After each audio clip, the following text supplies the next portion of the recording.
इन लोगों ने social media के माध्यम से, मेल के माध्यम से किन किन बच्चों को मैसेज भेजे, क्या गूगल के माध्यम से कौन से बच्चे सर्च कर रहे हैं और क्या वो देखेंगे। और आज तक देश के इतिहास में किसी भी बड़े आंदोलन में प्रधानमंत्री आवास को घेरने का प्रयास। नमस्कार, स्वागत है आपका। आप देख रहे हैं सिंहासन वीकेंड स्पेशल। मैं हूं आपके साथ विवेक। बातचीत करने के लिए आज मेहमानों का बड़ा पैनल हमारे साथ मौजूद है। डॉक्टर सुनील कौशिक, वरिष्ठ पत्रकार, स्वागत है आपका। मोदी सरकार के 12 साल हो गए, ये भी एक इंटरनेशनल एजेंडा हो सकता है सुनील कौशिक जी।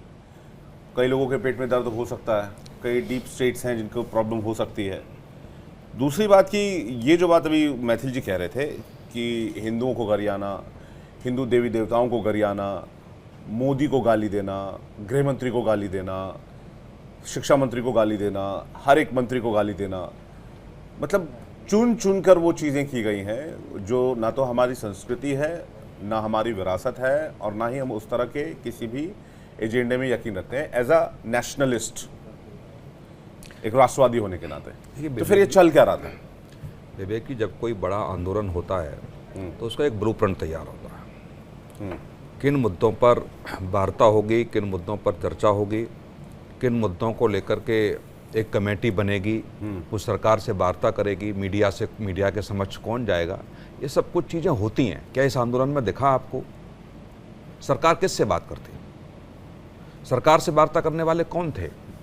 एक ऐसा संगठन जो सोशल मीडिया के माध्यम से खड़ा हो गया हो, जिनका कोई बैकग्राउंड नहीं, तो कोई नेटवर्क, कोई देश में नेटवर्क नहीं। कौन से छात्र संगठन वहां थे, आप मुझे बता दीजिए। आज तो बातचीत तो करनी पड़ रही है, बातचीत करनी पड़ रही है, तो इसलिए पहले कर लेते हैं। इसलिए करनी पड़ रही है कि जो अराजकता दिखी और जो सोशल मीडिया के माध्यम से सरकार को एक ब्लेन के रूप में पेश किया गया कि आधे अधूरे वीडियो देश के सामने प्रेषित किए गए। पुलिस के साथ क्या किया ये नहीं है, लेकिन पुलिस ने क्या किया वो है देश के सामने। जब ऐसी चीजें दिखने लगी तो सोशल मीडिया तो हैंडल होती नहीं यहाँ से। नहीं, बिल्कुल नहीं। मीडिया में कंट्रोल पूरा वेस्ट का है। बिल्कुल नहीं होती, लेकिन कभी कभी क्या होता है कि आधा सच भी खतरनाक होता है ना। पुलिस को गाली तो आप ये कह रहे हैं क्या सोशल मीडिया ने भी इसमें कंट्रीब्यूट किया कि उन रील्स को ज्यादा या उन वीडियोस को ज्यादा दिखाया जिसमें स्टूडेंट्स पर हमले हो रहे थे या स्टूडेंट्स पर लाठीचार्ज हो रहे थे? नहीं, दो चीजें आप देखिए बहुत गहराई तक। मेरे मिलने वाले दोस्तों के 2 बच्चों ने मुझसे बात की। एक बच्चा फर्स्ट ईयर में है और एक 10th में है, और वो इस जंतर मंतर पर आना चाह रहे थे घर वालों के विरुद्ध। घर वालों ने बहुत समझाया, लेकिन वो नहीं, अड़े हुए थे वो। और उनके दिमाग में ये डाला गया कि नहीं, सरकार छात्रों के लिए बहुत गलत कर रही है। अब छोटे बच्चे हैं, वो ब्रेन वॉश हो गए। बिल्कुल। आधा घंटा मुझे दोनों बच्चों को समझाने में लगा, तब वो इस बात को लिए मानने के लिए तैयार हुए।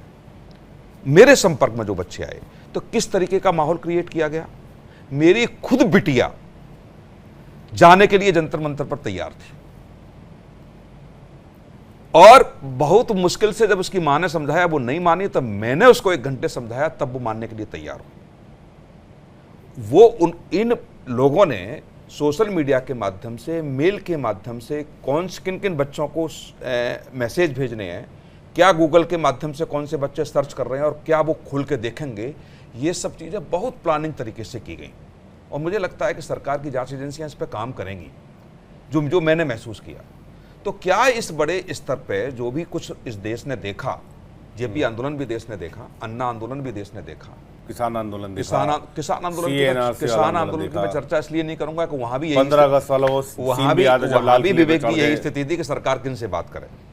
और माननीय उच्चतम न्यायालय जब कमेटी बनाता है तो उसके लिए वो तैयार नहीं होते हैं। वो माननीय उच्चतम न्यायालय ने जो बनाया उसको हम मानेंगे नहीं। वो यहां भी है।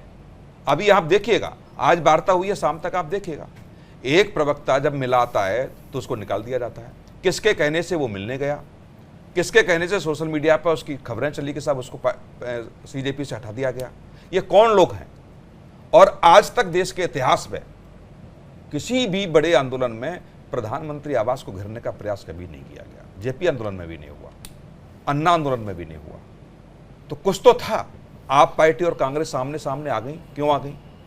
जो अभी कहा हमारे साथी ने कि, और आपकी रिपोर्ट में भी आया और आपने भी ये कहा कि पार्टियां श्रेय लेना चाहती थी कि हम छात्रों के साथ खड़े हुए हैं, और इस तरीके का माहौल बनाने का प्रयास किया। राहुल गांधी गए, केवल आप पार्टी के कुछ नेता गए, और मेरे पास इस बात की सूचना है कि सांसदों को भी लगाया गया कि आप इस रोड पे होंगे, आप उस रोड पे होंगे, आप उस रोड पे होंगे। सांसदों को पार्टियों ने तैयार किया गया कि कौन सा किस रोड पर नेतृत्व छात्रों का करेगा। और ये बिल्कुल सही बात है कि जो छात्र आज हैं वो कल नहीं है। आप यदि वहां देखेंगे कुछ चेहरे हैं जहां लग रहा है कि कुछ लोग जैसे एंटरटेनमेंट टाइप से भी देख रहे हैं कि चलो घुमाते हैं, थोड़ा दिखाते हैं क्या माहौल है, थोड़ा रात में चले जाए, पूरा रील विवेक जी आप देखिए ना, रील का पूरा असर, जैसे रील बनाई जाती है ना, प्रधानमंत्री को गाली देते हुए, देश के संविधान को गाली देते हुए, सरकार आर्मी को गाली देते हुए, ये क्या भारत माता को गाली देते हुए। अभिव्यक्ति की आजादी इतनी तो नहीं है, ये अभिव्यक्ति की आजादी ये अभिव्यक्ति की आजादी नहीं हो सकती। लेकिन उन्हीं वीडियो को काट करके आप देखो, व्यूज की व्यवस्था देखेंगे, उन पर कमेंट आप देखिए, वही समर्थक लोग विपक्ष की मैं तो ये मानता हूं कि सोशल मीडिया की भूमिका की भी जांच होनी चाहिए। बिल्कुल होनी चाहिए, बिल्कुल होनी चाहिए। क्या ये जो एल्गोरिदम है वो उसी एंगल से ज्यादा काम कर रहा था?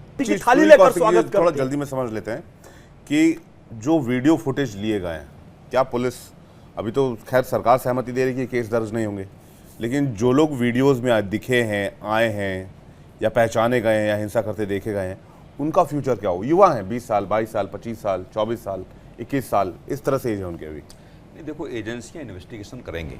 जो छात्र हैं उन पे FIR नहीं होगी, लेकिन जो छात्र के बेस पर जो वहाँ दंगाई पहुंचे हैं उनका क्या होगा?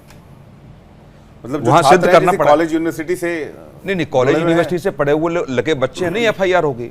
लेकिन ये दावे के साथ जो हमारे साथी कह रहे हैं मोहम्मद फैज खान साहब, मैं इनकी बात से 100% सहमत हूँ। वो छात्र हैं भी नहीं, और पीछे जो जांचें निकल के आएंगी आप देखिएगा, बड़ा एक्सपोज होगा वो राजनीतिक दल जो आज इनके साथ खड़े हुए हैं। कोई भी छात्र हमारे देश का ऐसा हो ही नहीं सकता कि वो वहां खड़े होकर के प्रधानमंत्री को गाली दे, देश के संविधान को गाली दे और इंडियन आर्मी को गाली दे, किसी को भी गाली दे। नहीं हो सकता छात्र हमारे यहाँ का। वो वही लोग हैं, अराजक तत्व हैं, जो पार्टी के कार्यकर्ता और पार्टी के नेताओं के निर्देश पर वहां माहौल खराब करने के लिए पहुंचे हैं। वो तमाम पार्टी के कार्यकर्ता हो सकते हैं। तमाम जिलों से, तमाम मंडलों से ये खबरें आ रही हैं कि वहां से कार्यकर्ता गए हैं और क्रमबद्ध तरीके से वहां पहुंच रहे हैं। 50 आज जाएंगे, 50 कल जाएंगे, 50 परसों जाएंगे, इस तरीके की ड्यूटियां लगी हुई हैं। तो ये सब चीजें जांच में निकल के आएंगी। लेकिन सरकार संवेदनशील है, ये मैं कह सकता हूं। किसी छात्र का अहित नहीं होगा, लेकिन छात्र के भेष में जो अराजक तत्व पहुंचे हैं उनको भी सरकार नहीं बख्शेगी। विवेक जी, ये बिल्कुल स्पष्ट हो जाएगा।